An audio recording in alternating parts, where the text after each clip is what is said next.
Me today, and we're going to talk about, oh my God, so we're so washed out. I know. What is going on? I don't know. It's the sun is actually shining up here, and I think I've got to take a thing and push it back so we're not quite as shiny. I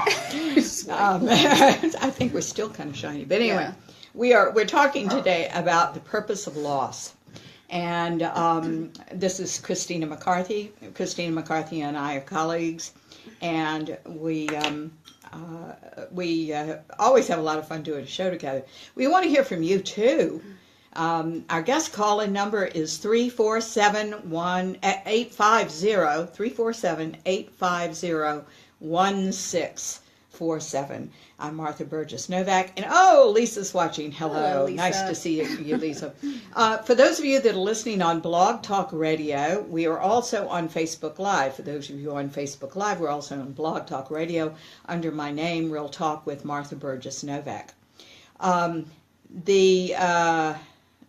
We want to tell you that because right now where we are, we get very poor speed, and we don't know whether we're going to sustain the show. It's a beautiful day outside, and that usually actually has something to do with whether we continue to the end of the show and whether you can hear it and whether you can hear it clearly.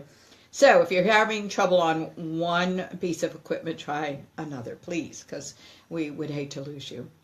For those of you that are listening to Blog Talk Radio, and I see we already have a caller, we are, good morning. Lisa is sharing that loss is powerful and a chance to embrace it and learn what you need to from it. Lisa, you're absolutely right. And what we should just have you write the general topic, and we'll break it down. Exactly. Really well. Yeah. We were going to go into detail about all of the things that Lisa just said. Lisa just said. That's absolutely right. Why don't we go, though, to Blog Talk Radio right now and our listener, our caller, and we will look forward to talking to whoever this is.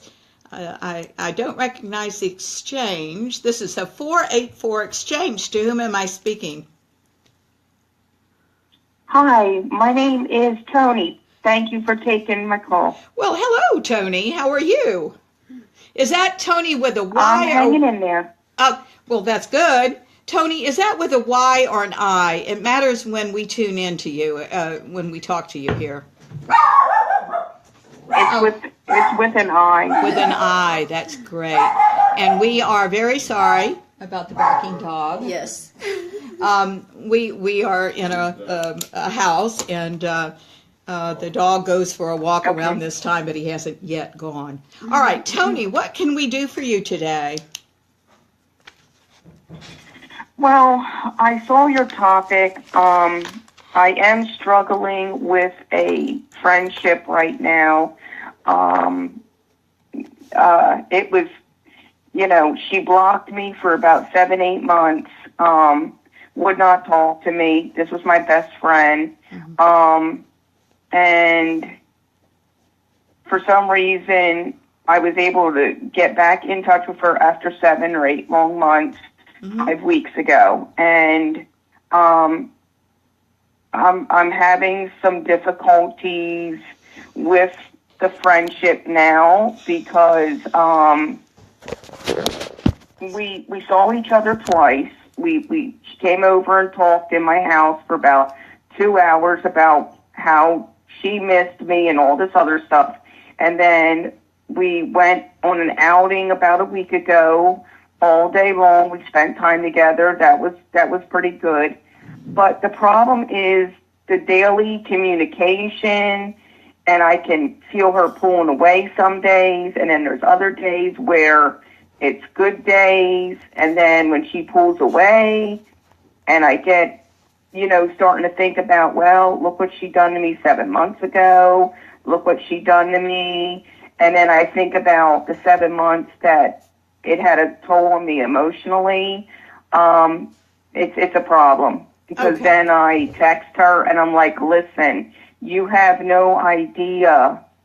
I went through the whole summer. I went through the holidays, Thanksgiving, Christmas, and you have no idea the dramatic damage that you have done because you blocked me over, dating this guy or whatever. And Well, now Tony, you want me back in your life, and I'm having a lot of problems with this, a lot of problems. well, I think we can help you with this, talking about this today, Tony. However, I've got to have more information. So I'm so sorry to ask you to reveal yourself on the air like this, but I do need to know what the original beef was about, because that really influences how we talk to you and coach you for the future. So can you tell us what she took exception with, to even in the beginning?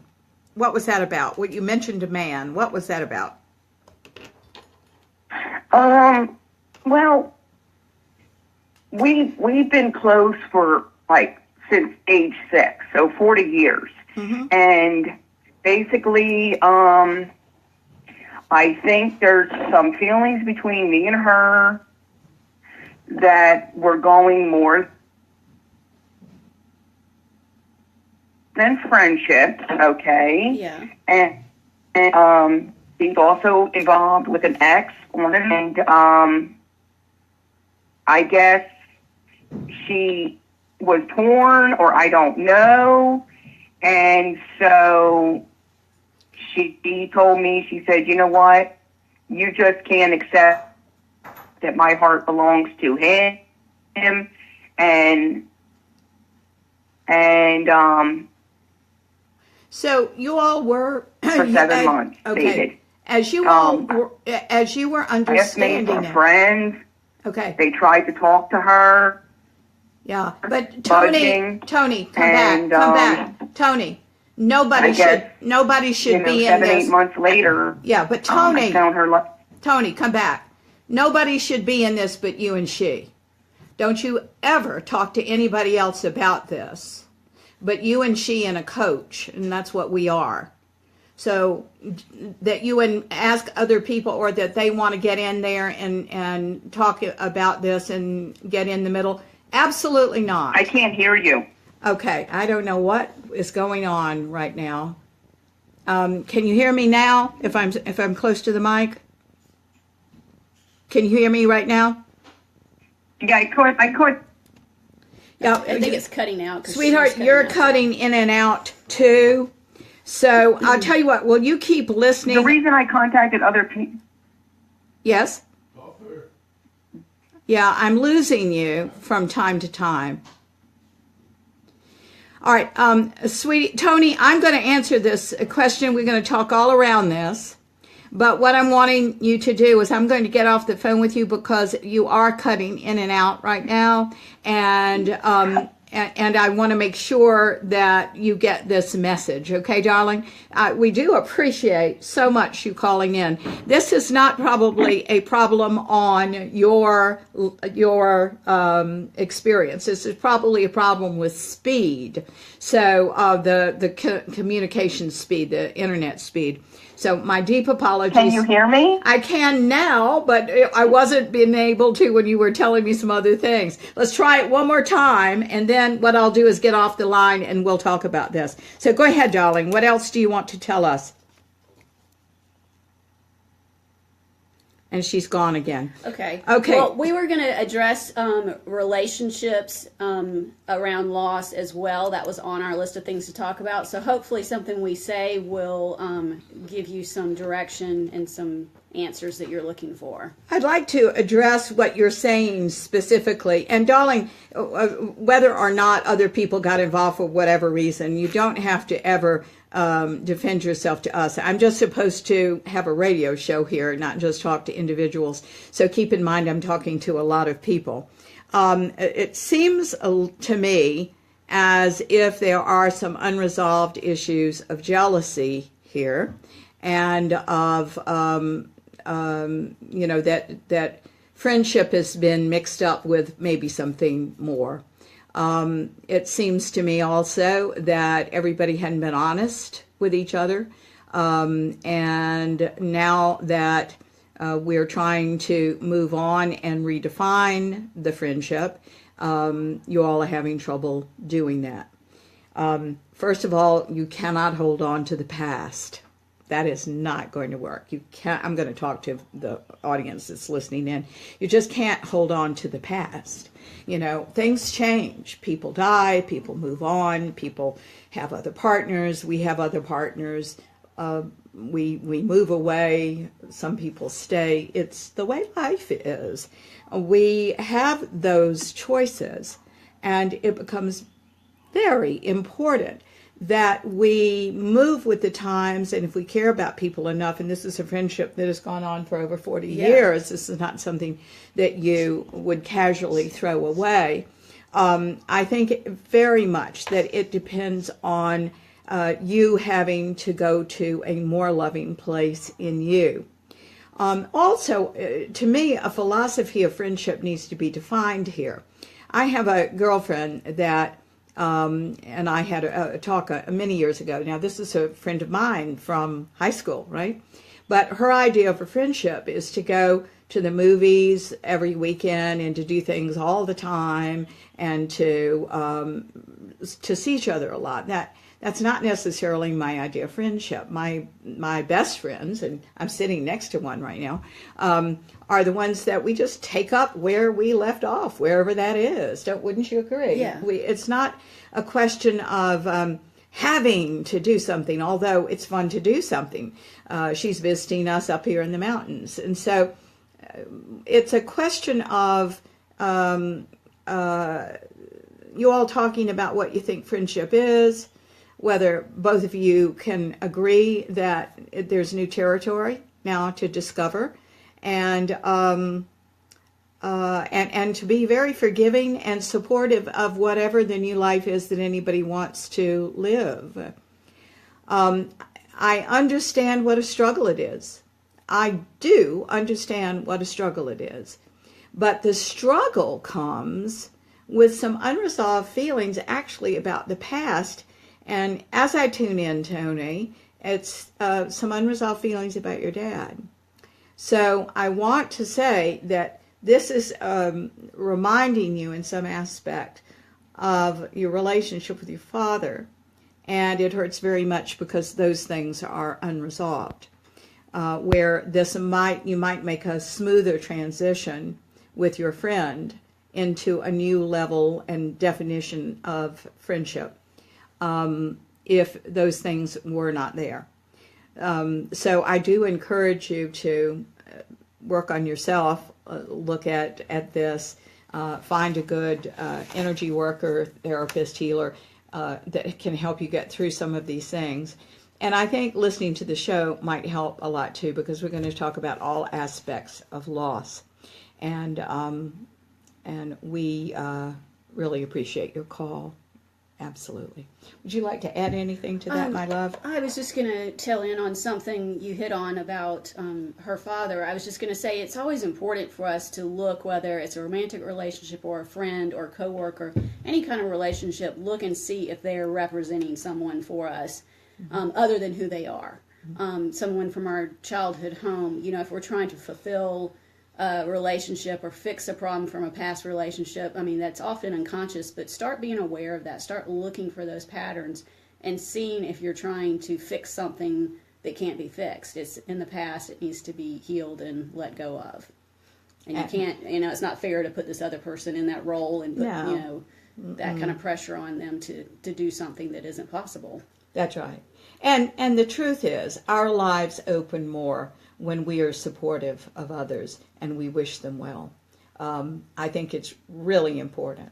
Now, I was divorced, and Christina has broken up several times, and the truth is, it's not a pleasant thing, but you either learn from it and grow from it and wish the other person well, or your life closes down. So It's really important to get to that forgiving place of yourself and all others. And the way to do that is to go back and address the original source, which is always the parent or the fantasy parent or something that we was one of our major influences when we were young, before 7 or 8 years old.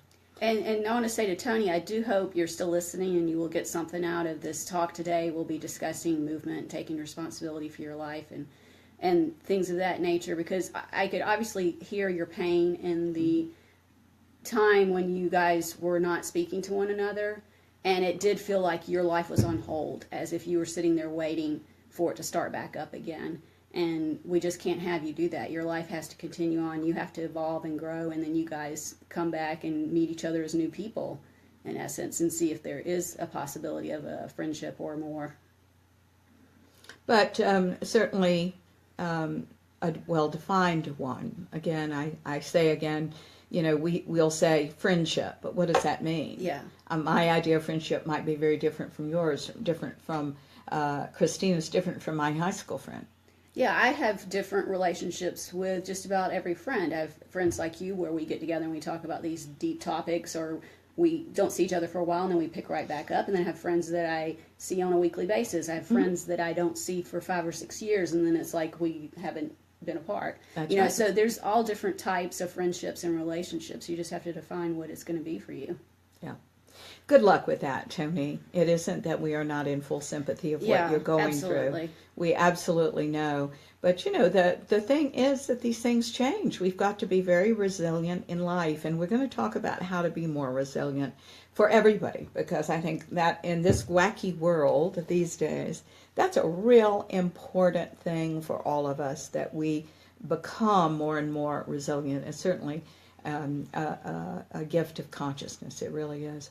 So we're going to talk today, as we go through all this, about loss of friends and family members through death and through conversations like we've just had with Tony.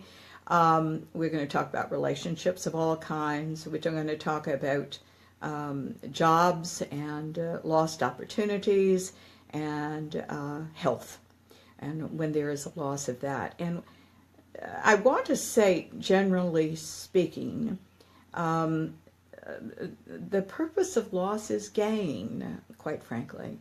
But it isn't as simple as that. It really isn't. But there is a dynamic spiritual purpose that, if you do open to that, really creates the opportunity for you to reinvent yourself. It increases your capacity for loving, and it is your motivation to act either as the ego child's mind, or as the highest self. All of us know people that when they have lost people to death, they become very embittered. That's the ego child's mind that has never dealt with its abandonment or other issues that may be connected to that. But the highest self moves with it, recognizes the gifts, is grateful for what has existed so far, and is moving on. Hello, Dadis, and what a wonderful name that is. And Lisa has just said, yesterday is history, tomorrow is a mystery, and right now is a gift. That's why they call it the present. Mm-hmm. Oh, I like that. One of my favorite sayings. That's so cute. And hello, Melody and Kat, all of you all that are listening in today. We surely appreciate it. So, moving on. Generally speaking, loss is always about, well, not even generally speaking, loss is about the ending of a phase. Yeah. It is about, no matter what kind of loss it is, it's the end of a phase, and it is the beginning of another one. We're going to talk today about how not to dwell on the end and not to narrow your focus on the beginning, because we want you to have the best experience in this that you possibly can. And hopefully you're not experiencing loss right now like Tony, but if indeed you are, please listen to the show and ask any questions that you do, either through calls. I'm not sure how successful they're going to be today, but if you'll get on Facebook Live, Martha Burgess Novak, you can find us and you can write me these questions, and I'll be glad to answer them. But thank you so much for sharing that, Lisa. All right. There is a gift in everything, and that's I guess a corny way for me to say it. I actually am kind of corny from time to time. But there are reasons why that you don't see this as a gift. Now, I think this is an important place to start. Forgive us, it's a little negative. We don't happen to think so. We think that all negatives like this are actually positives because we're hoping somebody's going to go, aha, that's me, and get help for it and move on, right? Oh, I'm so sorry that you're losing us, Lisa. Lisa just said that her computer is posting things over and over, and she's losing us quite a bit. That's fine if you come and go, Lisa, but thank you for telling us. And I hope nobody else is having that kind of problems. So let's talk about, for a moment, why people can't see loss as the gift it actually is. Number one, if you're suppressing your feelings, you're not getting everything out of the whole situation that you need to. Now, what you're necessarily getting out of loss is not a pleasant feeling thing. But what it's trying to do is take you to something that's a happier life, ultimately, of which those feelings are a part. So most people, though, avoid feeling bad. And if you avoid feeling bad, instead of just genuinely accepting these feelings and saying, this is natural for me to feel, and I'm not going to suppress this, and I'm going to ride with this to its conclusion, you will find you get more in the end. You're supposed to see things. Now, here's an odd thing, too. A lot of times what you're looking for, let's say joy, is actually in the middle of the loss. It's actually in the middle of sorrow. I'll give you an example. How many times have you been to someone's funeral or experienced their death in some way, and you're just so glad to have known that person. You're so proud of them. You know, I always have the strangest reaction. I buried a lot of my family and friends. And one of the things that I'm always finding, I bet you find the same thing, Christina, is that when the moment of death comes, I'm just so proud and happy for them that they did this monumental thing. It takes a lot of energy to pass, and it's certainly an odd feeling.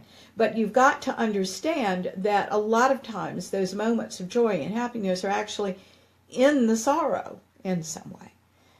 Nothing is what it seems in this world, particularly emotionally. Yeah, and I know I've been to a few funerals recently, and obviously we all have been throughout our life. And one of the things that people always do at memorials or funerals is they share memories. And in those sharing memories, I always find in me, and I see it in others too, such a gratitude for having that moment with someone. Oh, yeah. That special moment that you share and that story you tell, and it's like it does fill your heart up with love and gratitude that, yes, I'm glad they were part of my life and they did affect me in some way and change my life. Yeah. Yeah. I think those things make all lives worth living, that we might be remembered that way. But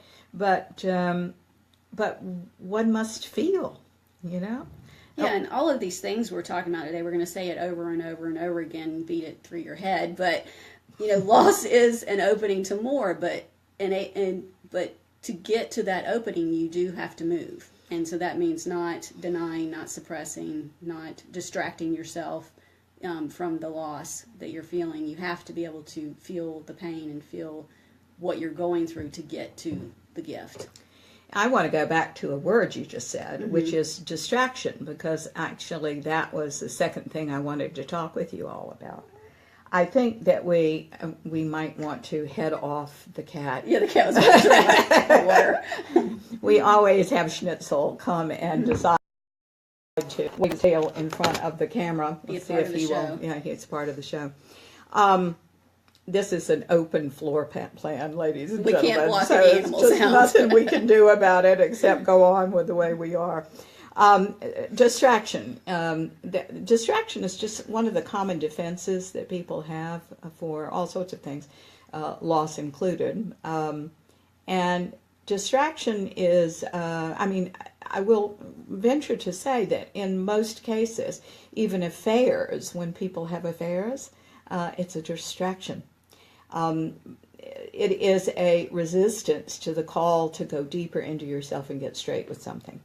So I do want to say that you cannot deal with loss through distractions. It's not a healthy thing to do.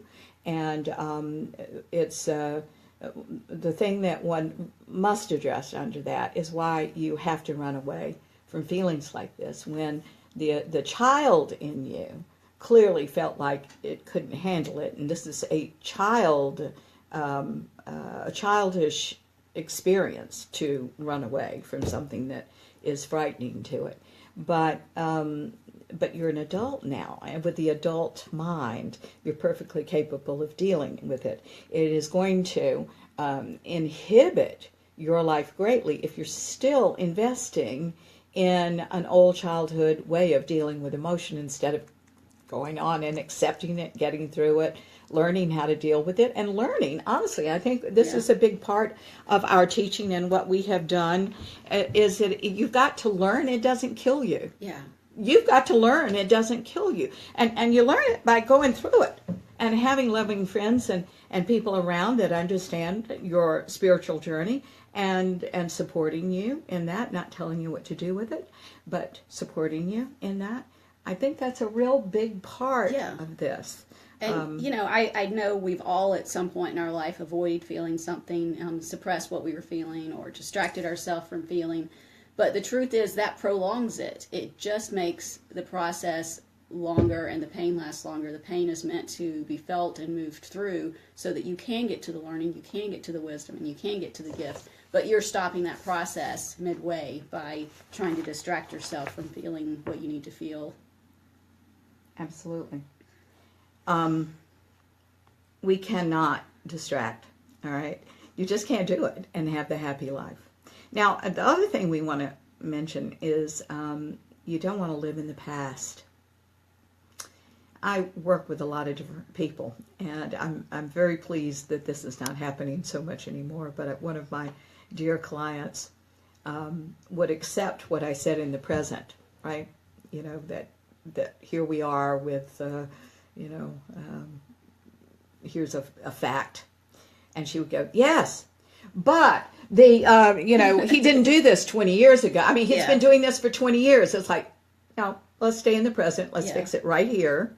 No, absolutely. That's what you need to do. Okay, but 20 years ago, and it's like, what's this 20 years ago business? You cannot live in the past. And here's the thing. To cure yourself from living in the past, you better catch yourself living in the past. And most of us, it is so rote, it's so habitual that we never catch ourselves living that way.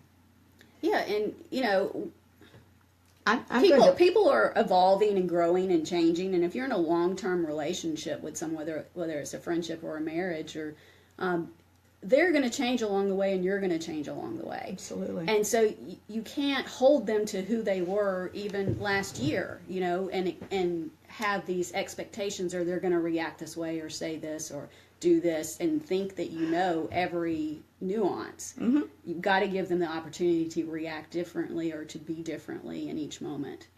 And in the case of this client, and in most cases, I will say that when somebody does that, it isn't the other person that has not changed. It's the person that's complaining about it. Yes, you're not able to go with, and that you are the one that's living in the past, not necessarily the other person. So I think that's a real important thing. It all comes back to we only notice what we're doing, but we notice it in other people. All right, kids. The next thing, number 4. We are on a list of why people can't see loss as a gift. Number 4 is that we might be living in fantasy of what could have been instead of what is. You can't live in fantasy. You can't live in fantasy and say, oh, if I just had a good mother and now she's dead, I'll never have a good mother. Well, let me tell you, if you didn't have a good mother before you were 8 years old, it's okay. I mean, for heaven's sakes, a lot of us turn out pretty well and might not have had a good mother. It's just, you use excuses for your own life. You cannot live in fantasy. We are going to talk about that today, that you've got to come into a good relationship with the reality itself. You see, you can't create from fantasy. I say it almost every show, that fantasy is its own reward. You go there because you don't want to deal with life. And that means you can't create from fantasy. Fantasy is not the same as having a vision or having a dream that you're going to do something. Those things you can act on. Fantasy is a place you go that is just in you, and you got all the bells and whistles and movie stars and Oscars there, but it isn't real. You've got to create from reality. You have to create from reality, and you do create your life. So we can't have you live in a fantasy world, because the fantasy, while you think it's saving your life, and by the way, nobody wants to put it down, because fantasy hits the opiate centers of the brain. It's your opium. It's all of our opiums when we use it. It's got to go, because it is what you do instead of having a happy life. Okay, the next thing I think needs a little explaining. Yeah. There is something, I love this expression in Chinese healing, and it's called the monkey mind. The monkey mind, have you seen the little monkeys in the trees or at the zoo, and they're all jumping around, all right? That's the monkey mind that jumps around from subject to subject to subject. Problem with the monkey mind is it never gets us down into who we really are, what we're really feeling, never allows deep conversations like Christina and I have said that we have and so enjoy with each other. The monkey mind keeps you on the surface of your experience. And it is, if you are recognizing yourself in the monkey mind, I have a great solution for that. Christina and I can attest to it. There are all sorts of brainwave technologies out there that are wonderful, because the monkey mind exists in the beta brainwave. This is where you are aware, certainly, but it is also keeps you from being aware of the deeper things that you need to be aware of. All it does is makes you aware of your surroundings and what's going on and the danger that is present within, and it's that hyper alert, sometimes that hyper alert state if you take the beta brainwave too far. There are 3 other brainwaves. There is the alpha, there's the theta, and there's delta alpha being the peak performance brainwave. All of the brainwaves being the creative state. When I'm doing this work with you, when I'm talking to you on the radio, I'm often in alpha, but going all through all the brainwaves to tune into you in many cases. We want to stay out of beta, though, because beta is that frantic little brainwave. You can see it even, it's that jagged little short brainwave. The other ones are deeper and more powerful, and certainly, as I said, more creative. So if you will listen to some these brainwave technologies. Now, I have a favorite, but it's because I like the music on this one. If you like ocean waves or raindrops or something like that, by all means do it. But this is a brainwave that starts you in alpha, takes you down to theta, takes you down to delta, and you come back again and deposits you in alpha. You'll notice that beta is not in there. By your putting these headphones on, or even letting it play in the room, just do not, hear me, do not use this in the car. Do not use this in the car. Use none of this technology in the car. It's designed to put you in a different state mentally. And one day you're going to be able to live in those lower brainwave states, and that's what we want for you. However, you will often fall asleep, and do not play it in the car, please, because until your body processes this, until you get out of the monkey mind, you will either resist it or you will go so far into it you'll fall asleep. So use it in, like, for repetitive activity, or when you're just sitting down working at the computer or something like that, have it on in the background. Now, my favorite one is called Sound Mind, Sound Body. It's by Dr. Andrew Weil. It's a very good one. You can find it at a lot of metaphysical stores. You can also find it at Barnes & Noble on the internet. I'm sure his website probably has it. Use the second cut on it. The first cut, always nice to hear Andrew Weil talking about healing. But this is not just a healing tape. This is a tape that really helps you live differently. You're going to need to listen to it every day for about 2.5 to 3 months until it becomes, it has trained your brain to be in these lower brainwave states. And I'll tell you, it really did change my life. And it certainly gets you out of the monkey mind. And then when life gets busy again and you feel monkey mindish, okay, then go right back to it again. And you won't listen to it for more than a week at that time.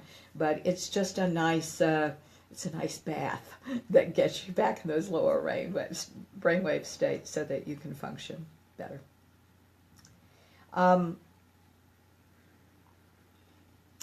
Let's talk about choice versus reaction. This is another thing that can keep you out of recognizing things as a gift. Choice versus reaction. You are a sum total of what you believe you are by the time you're about 7 or 8 years old. You see yourself, your family, families in general, men in general, women in general, mother and father specifically, your sisters and brothers, God, you, all, you've got it arranged. I always say you're cooked like a fine Christmas goose by the time you're 8 years old. Now, that doesn't mean these things are there for life, but they are there for life until you confront them and say, well, you know what, that was a blatant lie. That's just not true about me, about men in general, about women in general. Okay. But until we do confront these things, we're reacting to things that hurt us in the past or things that pleased us in the past, and we are either rejecting or being defiant against or running to what reminds us of the past. Well, where's your life? That's the past. That's what you did when you were a little kid. But none of us are little kids now that are listening to the show. And the fact is, we have to really look at those things that we have, that programming we've been working from. And we've got to challenge many of those things. And what happens when you do is you can make conscious and deliberate choices that are not loaded with emotional baggage. The reactions that we have are loaded with emotional baggage, and we think we're making decisions when we're only reacting. Wouldn't you agree? Yeah, absolutely. Christina is often my translator, by the way. So I tend to look at her and say, "You think everybody's understanding what I'm saying?" Yeah, I think that was pretty clear. Okay, well that's good. She's my sounding board here. She often, when I'm teaching classes, she often sits there and goes, "Let me explain it a different way." And it's like, good. Well, I think of a way I look at it personally is I know I'm making a choice when it feels clean. That's a good point. Yeah. When I'm reacting, I can feel there's a lot going on in my emotional body. There's a lot happening there, and there's a lot of questioning. You know, I feel like a reaction has a different energy and a different feeling in your body than a choice does. You know, you're reminding me of a word that I sometimes hear from clients, which is the word dither. Dither. That, you know, they're all over the place. Yeah. By the way, that's the monkey mind. But coming out of that note, when you dither, it is often an argument between the egoic child's mind and the highest self. Highest self wants you to do something else or wants you to look at everything on all sides. Monkey mind, the ego child's mind just is trying to get what it wants the way it wanted it, how it wants when it was a little kid. So that's the part of you that's still the little kid, you know. So oftentimes that is an argument between those two selves. Yeah. And the whole point is in consciousness work, you come out of the young mind and you merge with the mind of God. That's enlightenment. So that is one of the notes too, choice versus reaction. And the difference, another difference I think, is reaction keeps you exactly where you are. You're not moving. Yeah. It sometimes may fool you into thinking you're moving because there's a lot of spin and there's a lot of energy, but you're actually not moving and going forward, whereas a choice is something that propels you forward. Yeah, you've got to remember too that sometimes a reaction is fantasy. Mm-hmm. So that makes you think, I'm moving, like Christina is saying, right? But absolutely, it's not, because it's all kind of in your head. You haven't done your due diligence to see what you need to do in the real world, making it real. Choice is really quite different. But don't be fooled into thinking you're making choices when you're really just reacting, okay? Number 7.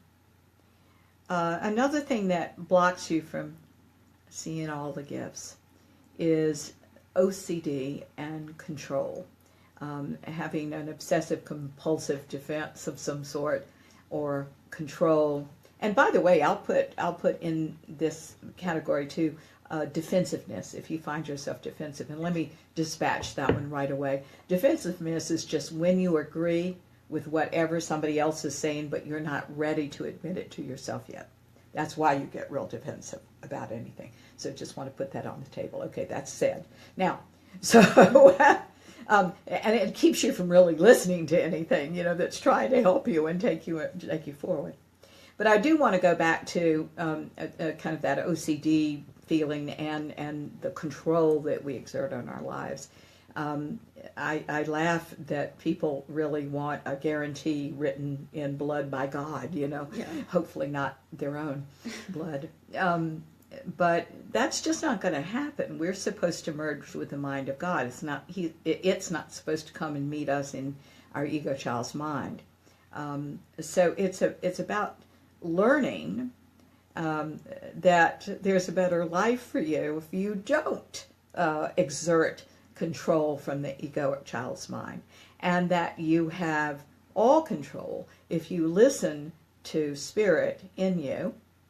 You have all control, because it's going to keep you on the cutting edge of change and growth and health and a good relationship and many other things. But we have to let go of our need to be right. We have to let go of our need to control, that everybody else it doesn't know as much as we do, which is a little bit of narcissism thrown in there. We got to let all that go. Now, that came from my childhood, guys, and we learned it from a parent, because no child just is born a narcissist. So we have to face those things and get through those things and say, I control more than I want to. I do want to say that there are people that exert a lot of control on the outside, and there are people that totally control from the inside and are very subtle, but it's still control, and it still needs to go. Okay, it's in direct contrast with your nature, your highest self, and the nature of the ascended God, which is all you are. The aspect of God you are, and that you are trying to control by sheer force of egoic will flies in the face of that. That this is a great, safe, prosperous, wonderful universe. And your mind is believing one of these things. The control issue is based in lack. You're going to get more lack if you give that credence. But if you believe the other, you'll get more of that in your life, you see.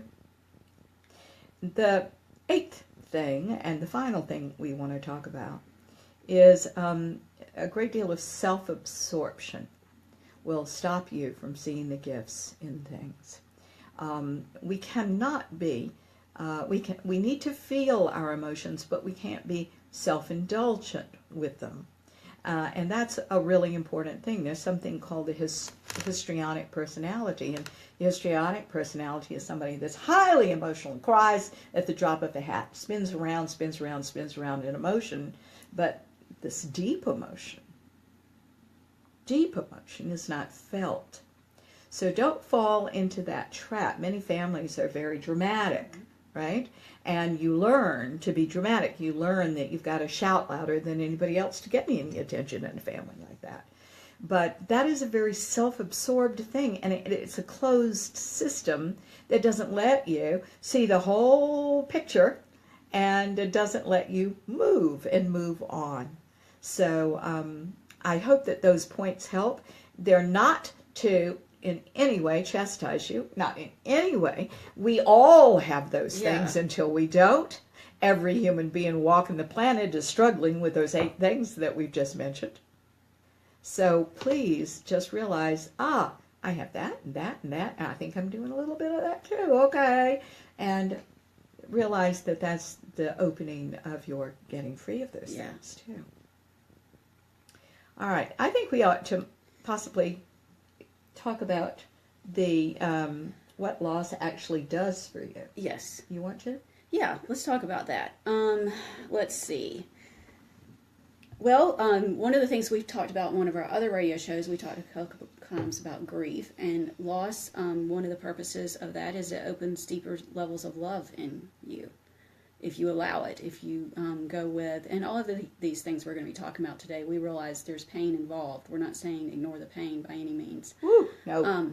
You have to go to those deeper levels of emotion like we were talking about, because that's where the truth lies, that's where the gift lies, and that's where the learning is.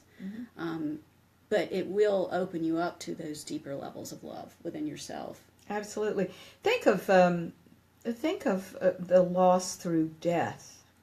You can be embittered about that and close down and never love again. Or you can go with your nature and realize that, I think all of us when we are young, we want someone to love us and we want to hold them close and we want to keep them there and we're jealous of other people and all that kind of thing.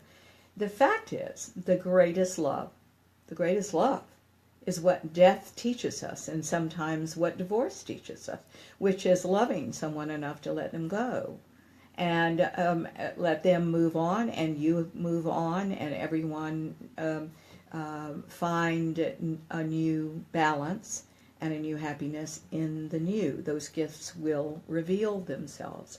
I know that when my mother passed years and years ago, it's been many years now, I asked the chaplain of the hospice what was the point of suffering, and I will never forget, he just shrugged and had some tears in his eyes, and that's about all I got.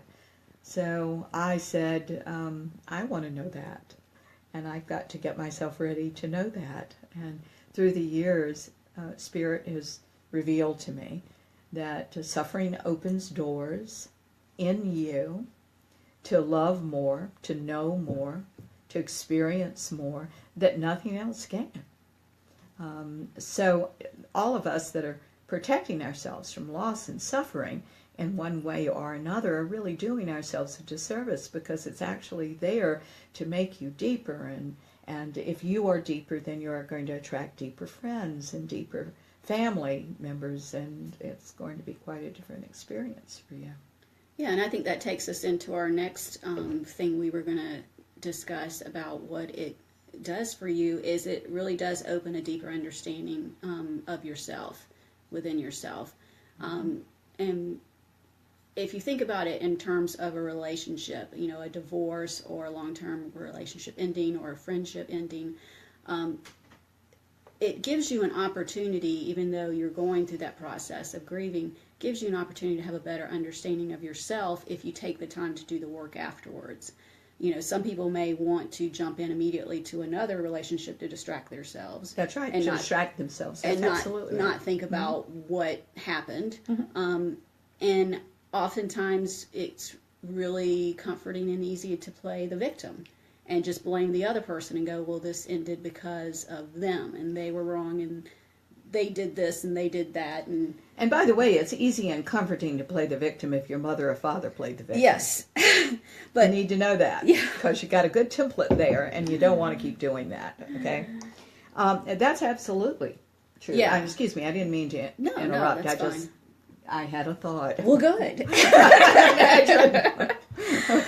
But you know, when we're blaming someone else, we're not moving. And what we're trying to get you to see right now is there's choices in loss, and you can make the choice to move. And the ending of a relationship, you know, look at yourself. You know, you've come out of that.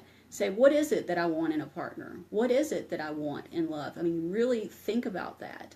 And think about what fulfills you and what you're looking for. And then also think about what your part was in that relationship. You know, where can I improve? Where was I not loving? What things can I look at and work on within myself to change and grow? And that's the movement. That's the gift, because that's taking you to the next thing that's going to be deeper and more loving, because you're more loving within yourself. And Christina's absolutely right about that. You know, one of the things that I always have trouble with on a show like this is I don't want to go too deeply for you, and yet I want to go deep enough. Right? Yeah. And I do want to say that I think blame is just shame with a B instead of an S. Mm-hmm. So when we're blaming another person, we've got to really look at our own shame and what we are doing, because it's really easy to blame that other person instead of saying, I'm really ashamed that my contribution to the demise of this relationship or to my unlovingness in some way must be addressed, and I must look at that. And ladies and gentlemen, that's the start of great things for you when you take that kind of responsibility for yourself. So I want to put that on the table. Christina said it's sometimes comforting and easy to blame another and to be the victim. And I do want to say that that is just rampant in our society. Everybody seems to want to play the victim. Mm-hmm. And that is... you're the victim of yourself, I guess is what I want to say. Yeah. That's hard for me to say, but listen, I was a victim of myself. Christina was a victim of herself. It's what we do as human beings until we don't anymore. So we have to take that kind of responsibility. Yeah, and it can be challenging to look at yourself in such brutally honest ways and really take responsibility for what you've done or what you haven't done. Is not always easy, but you're here listening to the show because you want to change, and we're telling you how to change and improve your life, and you have to take these steps.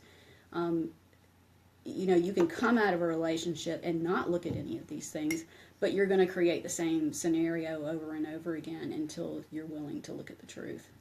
I have a friend that has been going with a man for a very long time. He's divorced. She has never been married.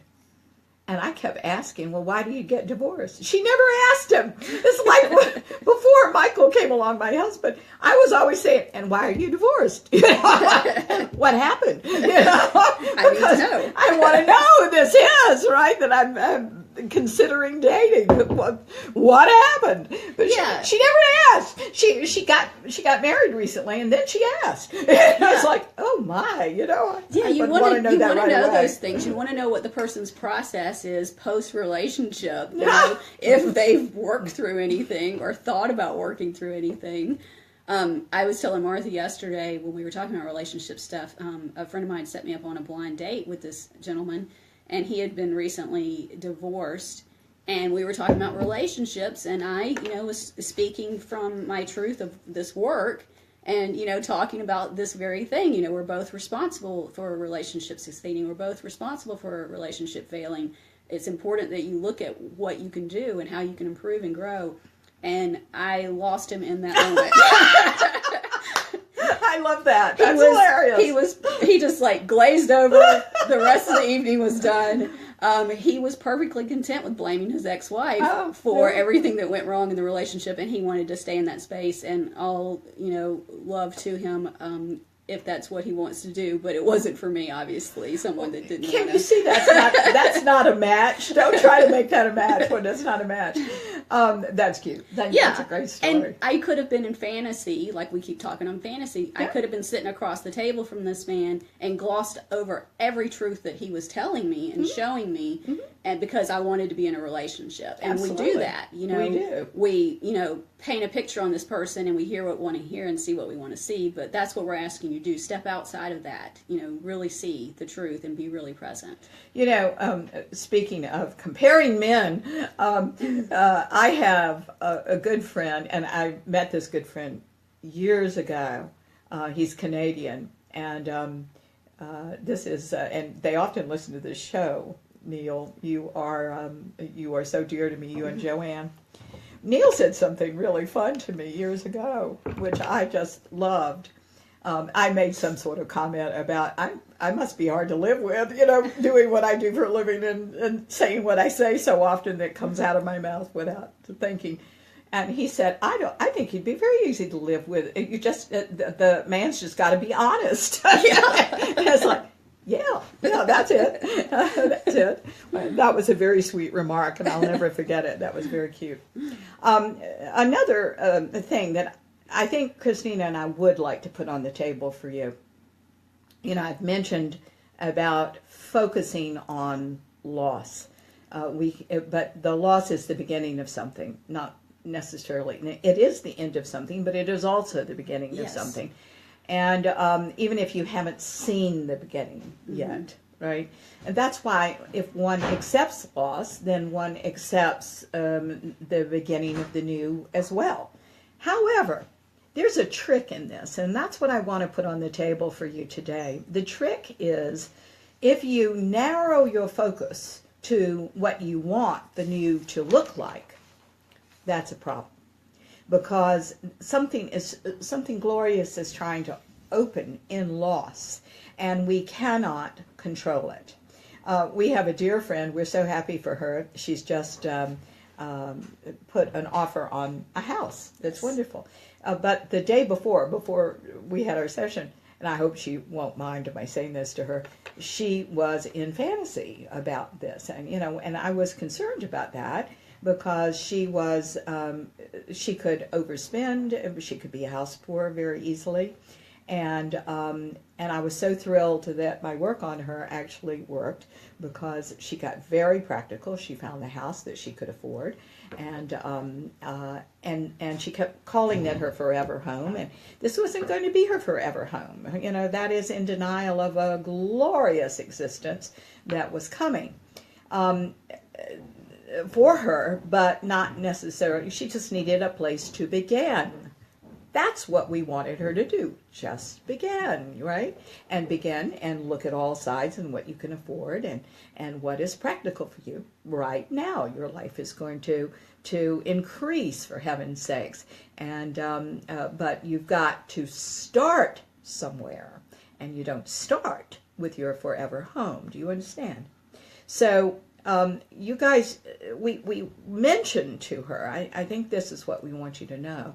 We said, why don't you get really excited, not about this home or another home. Why don't you get really excited that it's time to buy a home, and that you know that God is going to deliver that perfect home that matches you financially and a lot of other ways to you. And why don't you go out and look, but have that spiritual sensibility without having to pinpoint a specific thing, because her past is that she wants it the way she wants it. First of all, she's been kind of harsh to herself, so she wants something really bad, and she's a bit impetuous about getting it and not thinking through this. So when we talked to her yesterday, man, she sounded like the biggest wise person on the planet. She had figured all this out. She knew what she needed to do. She was absolutely right, and we were real thrilled. And what struck me too was the home that she ended up putting an offer in on. When she talked about it, there was more joy in her voice, and it sounded, just from her describing it and us knowing her so well, more like her than the first fantasy home ever did. Yeah. So if she had stuck to that fantasy and gone headlong into buying that home, I don't think she would have been happy there. No, she would have been worried. And the fact is, I want you all to see the ratio here, though. Because she had, until recently, been hard on herself and harsh to herself. That's why she would have these sudden reactions of a bad choice. It was a reaction, not a choice. And she would react and say, I want this because I'm so denied this, right? And if you work from that kind of ratio, I'm denied this, therefore I deserve this, it's not healthy for you. You're having a reaction every time, not a deliberate choice where you think of all the options and everything and look down the road and whether you can really afford this or not, you see? So we were really proud of her. It becomes very important. So here's what I say to you as you're creating your life. First of all, get rid of your reactions. Second of all, I think it's very important for you to look at all sides of everything. Don't just react to things. This and don't control God in the future. All right, because it really is about God. I open up to the perfect home, the perfect, not perfect in that it is so perfect, but perfect in that it matches me right now and what I want and what I can afford. And that's the perfection. You have become what is the embodiment that is going to be the substance that you are drawing in the future. But many people say, I am going to win $1 million from the lottery, and they miss the creative thought that will give them $1 million. Do you understand that? Yeah. Does it need translation? Let's translate using Tuffle, your dog. Oh, Tuffle, my dog. What he did last night. The one that barks in the background, by the way. Cutest little guy ever. And he has about 1 million tiny little balls around the house. And they're all the same. They all exactly the same color, little tiny miniature tennis balls. Yes, little tennis balls. They're all the same, right? He's just got loads of them. And loads of toys, too. So he's got a variety of things to play with. Yes, he does. But he wants that one particular ball. And last night he was having a moment where this ball got stuck under the sofa and just cried and cried and cried and cried. His focus was so on that one ball that he forgot he had a house full of them. and they're all lying behind the sofa, right? They're all there where he is, but his nose is stuck under the sofa wanting the one ball. Yeah. You know, it's like there are 4 other ones right here, but he doesn't want those. He wants the one he doesn't have. Yeah, and that's a silly example, but we do that. We do that with jobs and opportunities and homes, and we get fixated on that one thing, or I want that one, but we're missing the big picture by doing that. Oh, speaking of which, all right. Toffle, please. Please. He's mad that we outed him. We outed him. That's right. That's exactly what we do. So as you all, just to sum this up, as you all are saying enough with the loss thing, right? That it is an opening here, and you're going into the new. Don't limit it. Don't limit it. Don't limit it so much that God cannot work. All right? That's all my suggestion is. Yeah. All right. And let's talk about health and how that can be a blessing.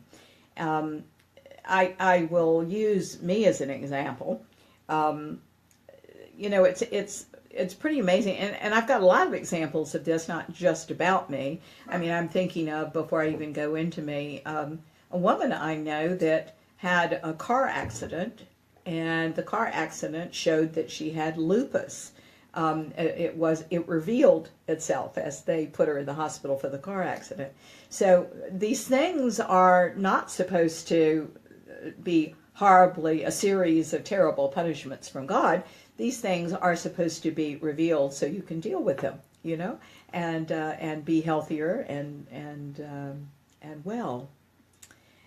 If we ignore ourselves long enough, it becomes harder for ourselves to be healed. So I think more than ever we cannot be avoidant about our health. I think we have to plunge right in and find out what's going on, right? That said, I had pain. I had pain in my body, fibromyalgia. I think a lot of us have fibromyalgia. And this is just these kind of aches and pains that we can't quite figure out. They're nerve pains. And I have a little story about this, not just about me, but it's an addendum. Don't let me forget. Okay. Because I will forget the Okay. addendum. All right. So I have a great doctor here in Atlanta who's not only a medical doctor, but he does all the alternative stuff too. And he kept saying, your house has mold in it and you got all the markers for mold. Guys, the reason that some people are not bothered by mold is they're not those markers in their blood. You have genetic markers to be allergic or not allergic. I have them all. Lucky me, right? Okay. So this doctor kept saying I had a mold problem, and that was one of the reasons my pain was so acute in my body. And so what happened was that we ignored it. I'd say it to my husband, who's not bothered and doesn't have as many markers as I do. And he went, oh, but Dewey, right? And it's, of course, expensive to deal with. What happened was that he eventually, we found a closet that all of a sudden showed mold in some of the things that were in there. There was not a lot of circulation. So all of a sudden, in this closet, we saw mold on clothes. So I put all of those things in a bag. We had to give them away if we couldn't wash them, right? And we had to wash them with a special product that got rid of mold. And when I gave them to him to take outside, and he smushed the top together, to bind it. And when he smushed that top together, he got a snoot full of mold. He got really sick too. Okay. So he had to have it actually go up his nose before he said, oh, perhaps we have a problem. So we had our mold done. We were getting sick with every flu, everything that was coming along. Right? All of a sudden, after we had that done, we didn't get sick anymore. Isn't that amazing? We didn't get sick in our own house anymore. Not at all. We weren't susceptible to some of the things outside. All right. That's a big one. The second thing was I still had a little pain in my body. Now, I went to the same doctor, and he said, what's going on with your wisdom teeth? I had my wisdom teeth removed when I was in high school. I was a senior in high school, and I don't remember one thing about it, except for this, what I'm about to tell you. They were impacted, and the doctor removed them, and I was quickly put in the hospital for 9 days, and my face swelled that much. And I remember a nurse coming in with a tray for me for something or other that she was going to do, and she saw me, and she dropped the tray and ran from the room. That's apparently how bad I looked. I can only think now, because all my family's dead, and that was a long time ago, so I'm sure there are no hospital records, but I think what happened was that I had a terrible infection, and they couldn't cure it.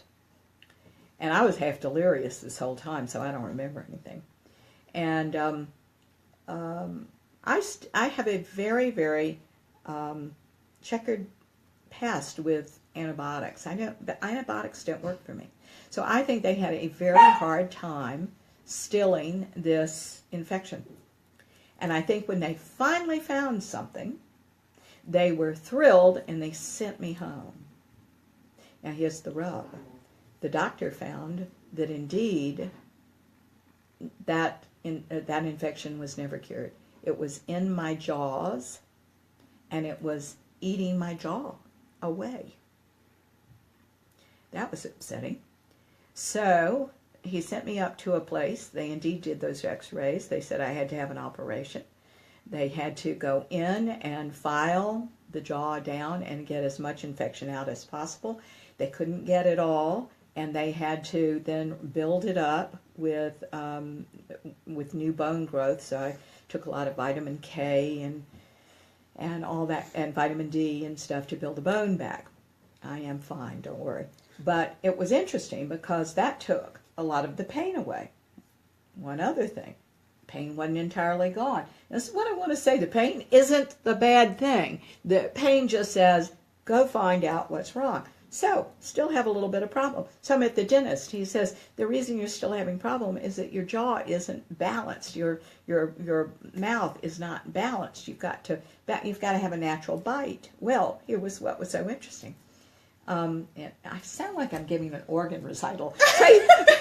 Listen, Christina said, you need to say all this because you've got a good story. But I'm sitting here going, this is all so old news, I don't even want to talk about it. But here I am, okay. Well, I wanted to talk about it in relation to what it gave you. Yeah, what it gave me. Well, there's even more. I won't even go into it. All right. So what it gave me was health. All of a sudden, it gave me such reduced pain. Now, here's the addendum. Okay, this is so funny. So I was in the store shopping. And a woman comes in, and she looks normal, but all of a sudden she starts talking to me, and she says, oh, yeah, I have fibromyalgia. It's just horrible. I've got to file for disability. I can't work. Don't want to work. So I tried to tell her my story. Shut me down immediately. Yeah. Didn't want to hear anything. Yes. Wanted to go on and be the victim of fibromyalgia. Now, I'm not saying, guys, fibromyalgia is a very complicated thing. I am not saying anything about that. But you've got to clean up your act. You have to clean up your act. There's no way you're going to conquer this if you don't clean up your act. Okay? And you're always going to have it. And it's going to come up and it's going to go, hey, you're working too hard. Hey, you ate something you shouldn't. Hey, you're in a moldy place. Hey, it's going to talk to you. I think it is actually a good thing, not a bad thing. Yeah. Because it helps you monitor yourself. Yeah, and I think all of these things that we're talking about today, you can be the victim and say, I'm going to give in to this thing. Absolutely. And I'm going to wallow in this. Or you can do what we're asking you to do and make a choice toward movement. And her choice led her to investigate all of these areas that were causing her pain and creating this problem. And I think anytime something like this comes up with our bodies, it's meant to help us have a better relationship with our body, a better communication with our body. And that's so important. I think our spiritual journey is about the mental, the emotional, and the physical. And sometimes we forget that. It is very important to have a good relationship with your body and understand what it needs and what it doesn't need, and have that relationship intact and moving just like everything else is moving. Absolutely. Sometimes, I sometimes think the very best doctors are the ones that have been ill and that have found the answers for themselves. Doesn't mean it's the answer for everybody. Medicine is getting more and more aware that everybody's not a cookie cutter of everybody else. And I think that's really important to realize. But we are the doctors of ourselves, honestly. We are in charge. And we have to make informed decisions. And we have to have people around us that we trust. And we are the ultimate, what do I want to say? We are the ultimate doctors of ourselves. We just gather information from all of the sources, hopefully people that know more than we do, and we make those decisions. But they're answers, guys. In the early days, and even in the intermediate days of almost anything, they're answers that we need to find. Yeah, and the loss in all of these categories that we're talking about is there to open you, is there to get you to ask questions and to move and to make choices and to go with. You know, we're not saying at all that these losses aren't painful, that there isn't a process of going through the emotions. You know, we just want to reiterate that. Please, please, please do feel what you need to feel. It's just about not avoiding the emotions and not wallowing in emotions. Both of those are non-movement. It's about feeling the emotions and going through and then going on to something else. That's absolutely right. You know, another way of saying this is it gives you incredible resilience. Yeah. Once you have worked on yourself, once you're going with these things, once we're talking about what we're talking about with the loss, is once you go through it, it really does make you stronger. Not because you're stronger, and reactive to anything and are denying it, but because you have accepted it and you know more. It's part of your wisdom. Yeah, I was just about to say that wisdom kept popping in my head. It is part of our wisdom. Part of your wisdom, and it makes you more resilient to all of life. You have learned and you have deepened yourself, and you have taken responsibility of yourself, because this is integral to the acceptance of loss and doing something with it, is to take responsibility for what you have felt and what you have been through. You also, going through this, you become closer to a truth, which is you do create your life by your perceptions, by your feelings, by everything. You're creating your life. Yeah. Now, we've got some tips on how to deal with loss. And we're going to have to run through them because we only have 14 minutes left. And 3 seconds. All right, here we go. Gratitude's a real important part of this. Yeah. Gratitude is absolutely right smack dab in the middle of loss. You have to be grateful for everything, even if it hurts. That's just the truth. Yeah, and I think we've hit on this today, but in the midst of the loss, if you can have just that tiny nugget in your head that reminds you that it's the end of one phase, but the beginning of another, keep that in your mind. That will help you with the gratitude part of it. It's like, yes, this is painful, but I know it's taking me to the beginning of something new. And this is where trust and faith really come in, because sometimes the new doesn't open yet. Yes. It can be and you have simply got to know and be grateful for there will be something more, and the time is coming when the time is coming. There's nothing I can do to hurry this. I just have to do what I am supposed to do. Now, when you're in the middle of loss, that's chaos. And the new order sometimes is not revealed in the middle of chaos. Sometimes it is, sometimes it's not. But the fact that new order always comes out of chaos, and loss is a chaos, is a truth that we ask that you work on yourself to believe, because it will serve you very well. The second thing we would like to say to you is something we have said, but learn to make choices and not reactions. Find out the difference. I want to say reactions are self-indulgent. They carry a lot of baggage. As Christina said, they're not clean feeling. Choice is very pure and simple. Doesn't carry any baggage at all. Okay?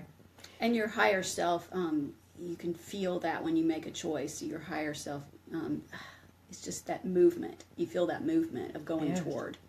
And I will often say that reactions sometimes appear as sleeplessness.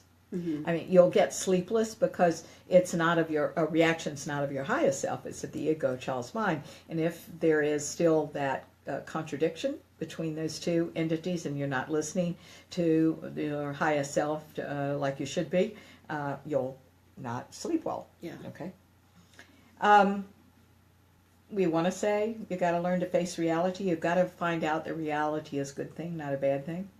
You see, we all avoided reality when we were kids, and we created fantasy, or we did all sorts of different things with it. We had many reactions to the pain that happened to us as children.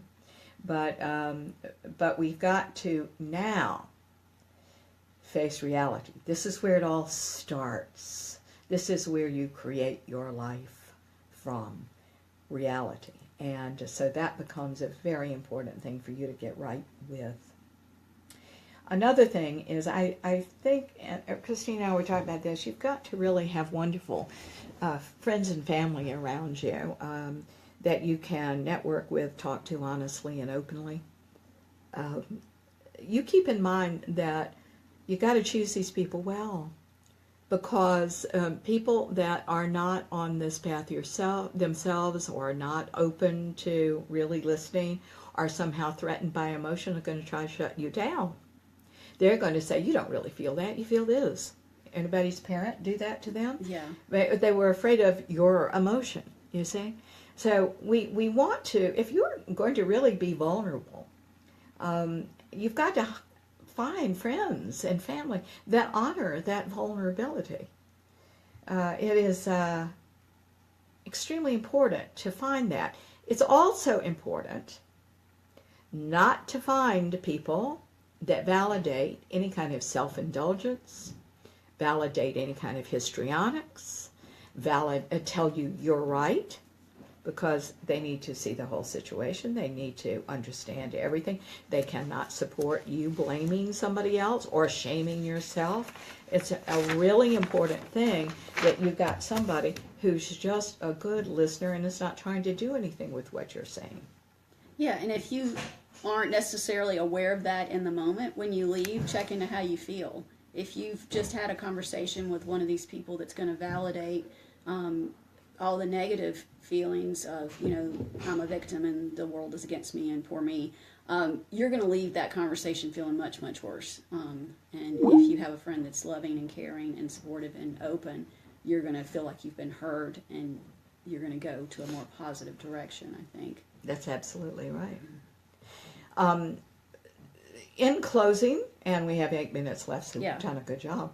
In closing, we want to say, we do encourage you to seek out a good energy worker or a therapist of any kind, whatever is your sensibility. Psychologist, energy worker, psychiatrist, a minister, whatever helps you. We do say that we do this thing that we've talked about today, all to the end of consciousness and enlightenment. If you are interested in our group, please get on www.marthaburgessnovak, BURGESSNOVAK.net. We are a .net, not a .com. You'll find Christina there. You'll find me there. You'll find several other of these marvelous healers that I have trained now for many, many, many, many years. And when you seek out someone like this to help you, their sole goal is to help you move forward and to take you where you can't see is possible quite yet. And a lot of these things that we're asking you to do today can be challenging, but a good healer, a good therapist, a good person to support you like that is going to help you strip away the things that are making it so difficult for you. Help you unearth the past stuff that keeps coming up that makes you think you can't do this or you need to do it the way you've always done it. That's their job, and they can be objective and loving and help you through that process. That's right. I've said all along, I was telling a friend the other day who was a new client, I was saying, the moment I am invested in being the healer and seeing movement in you and all that, my ego is in the way and I'm not good anymore for you. So you've got to have somebody who is neutral and who just wants the best for you and will move at your pace and is loving to you and hopefully has been on this path for a while, because if you are certainly if you're drawn to consciousness work, it will behoove you to find someone who has done this before you. We thank you so much for listening. And Christina, thank you so much. You articulate little thing. You are just marvelous. I can't close on a better note than what Christina just said. So thank you so much for listening in. We are so grateful. Tony, thank you so much for calling in today. You taught us a great deal. And we care about all of you all very much. Have wonderful lives, and thank you for listening. Let's do a quick prayer just to sum all this up, and we'll move on, okay? Dear God, who is all there is, you who are all we are and all everything is, we now open to the healing that is intrinsic in this show today and in this information. We know that you are working in our lives, dear God, for you are all we are. Get our blocks out of the way of seeing it, of experiencing you in all your aspects, that we may be more loving and resilient and add this energy to the world. We thank you so much for this, as we now say we clear, release, and cancel all the energies of any of this that we have recognized as blocks in us. We'll take and release to you whatever we can with our awareness and our intention right now, that we may feel better and move on into our lives, which are all there for us in all its glorious potential. We thank you, dear God, and we say this prayer in your name, in the name of the ascended masters, our love-centered guides and friends, in the name of all of you, dear people, who have listened, and in Christina's name as well, who added so much to today's show. We thank you so much, and so it is. Amen. Now, all of you, you can really do a favor for us if you will be kind enough to like us on Facebook and all the other, by the way, social medias. If you've enjoyed this show or any of our other shows, because they're all archived on blogtalkradio.com under my name, Martha Burgess Novak, what you can do is post them to your social media page, and they'll go around, and that helps us quite a lot. If you will like us and follow us and do all those things. I don't know much about social media. She's the queen. So I say, well, do whatever you need to do out there. That's how much I understand about it. Have I asked for enough? Yeah, I think that's good. Okay. That's good. I don't know what I'm talking about. Thank you so much for listening in, dears, and we'll be back next week with another show.